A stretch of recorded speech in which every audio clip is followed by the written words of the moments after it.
राधिका's रेसिपीमध्ये तुम्हा सर्वांचं अगदी मनापासून स्वागत आहे।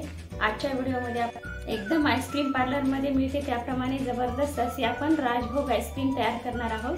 तर त्यासाठी काय काय साहित्य लागणार आहे ते आता बघूया। तत्पूर्वी तुम्ही जर आपल्या चॅनलवरती नवीन असाल तर व्हिडिओला लाईक आणि चॅनलला सबस्क्राइब करायला विसरू नका आणि कमेंट देखील करायला विसरू नका। चला तर रेसिपीला सुरुवात करूया।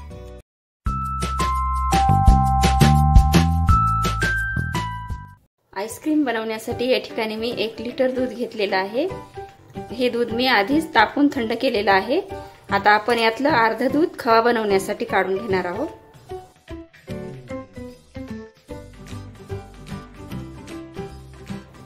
आता हे जे अर्ध लिटर आपण दूध काढलेले आहे याचा आपल्याला आता खवा बनवून घ्यायचा आहे आणि हे अर्ध लिटर आपल्याला तापवून घ्यायचं आहे। आता खवा बनवण्यासाठी आपल्याला 10 ते 15 मिनिट लागणार आहेत।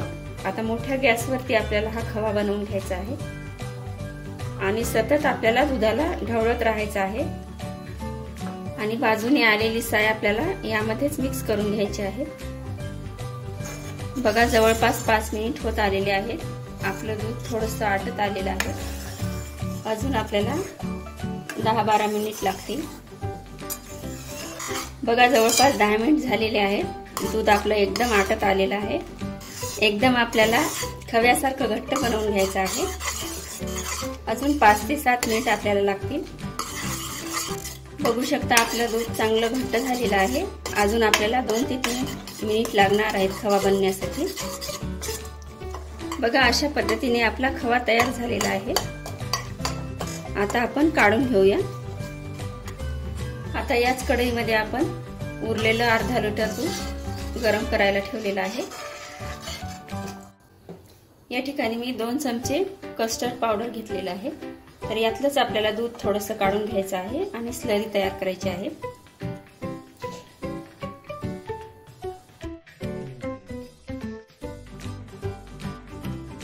आपल्याला याच्या पूर्ण गाठी मोडून घ्यायच्या आहेत आणि कस्टर्ड पावडरने आपल्या आईस्क्रीमला छान रंग येणार आहे आणि घट्टपणा देखील येणार आहे। त्यामुळे कस्टर्ड पावडर वापरायचं। तुम्ही जर उपवासासाठी आईस्क्रीम बनवत असाल तर कस्टर्ड पावडर वापरू नका। यामध्ये कॉर्नफ्लॉवर असतं। दूध आपलं उकळलेलं आहे। यामध्ये अर्धी वाटी साखर टाकून घेऊया।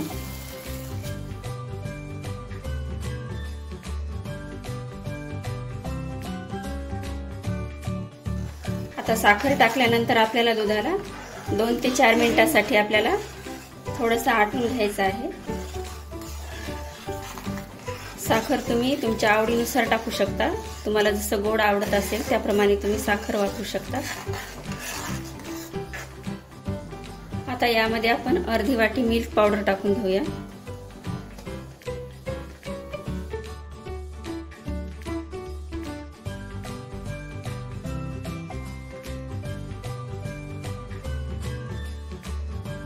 आता यामध्ये आपण कस्टर्ड पावडरची स्लरी टाकून घेऊया।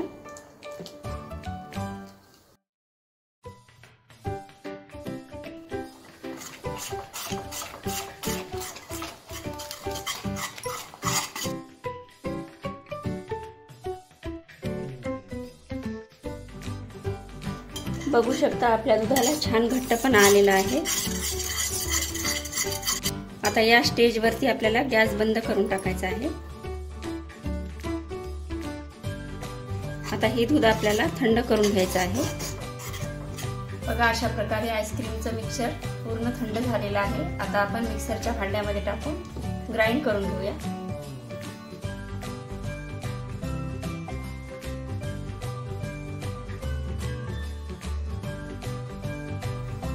आता यामध्येच आपल्याला दूध आटून घेतलेला खवा टाकून घ्यायचा आहे अर्धी वाटी आणि हे आता मिक्सरला ग्राइंड करून घेऊया। बघा अशा प्रकारे आईस्क्रीमचं मिक्सर पूर्ण तयार करून झालेलं आहे। आता आपण एखाद्या डब्यामध्ये टाकून घेऊया। तुम्ही एखाद्या स्टीलच्या किंवा मग प्लॅस्टिकच्या डब्यामध्ये हवाबंद डब्यामध्ये तुम्ही ठेवू शकता।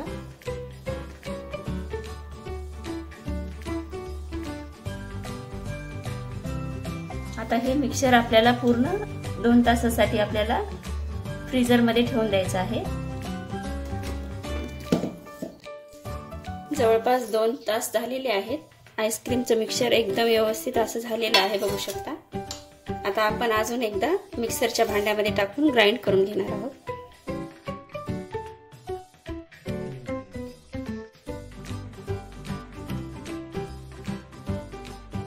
मिक्सरला फिरवून घेतलेलं आहे दूध।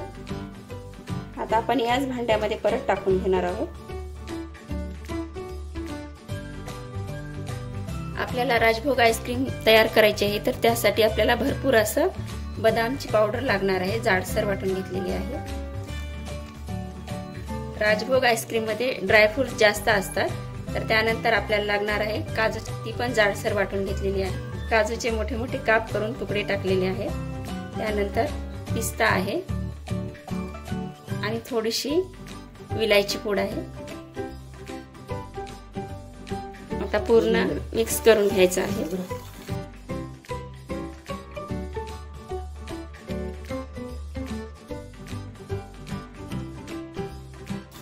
बघू शकता एकदम रंग छान आलेला आहे। आता हे सर्व मिश्रण आपल्याला 7 ते 8 तासासाठी फ्रीजर मध्ये ठेवायचं आहे, किंवा मग रात्रभर ठेवलं तरी चालेल। फ्रीजर मध्ये म्हणजे ज्या ठिकाणी आपण बर्फ तयार करतो त्या ठिकाणी हे मिश्रण ठेवून द्यायचं आहे। बघा आपली आईस्क्रीम सेट झालेली आहे। जवळपास 15 तासाच्या वर होऊन गेलेले आहेत। बघू शकता एकदम कडक अशी आहे, आताच फ्रीज मधून काढलेली आहे। आपल्याला 5 मिनिट थांबायचं आहे आणि त्यानंतर स्कूप करून घ्यायचे आहे आईस्क्रीम।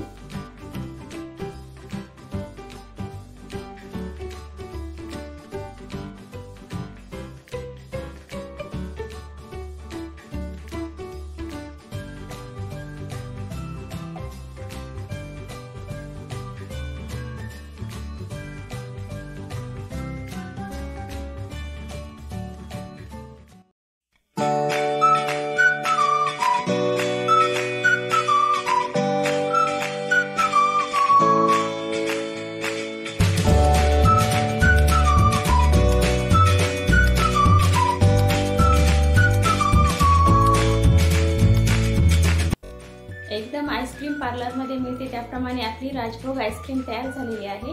व्हिडिओ आवडला असेल तर व्हिडिओला लाईक आणि चॅनलला सबस्क्राईब करायला विसरू नका। धन्यवाद।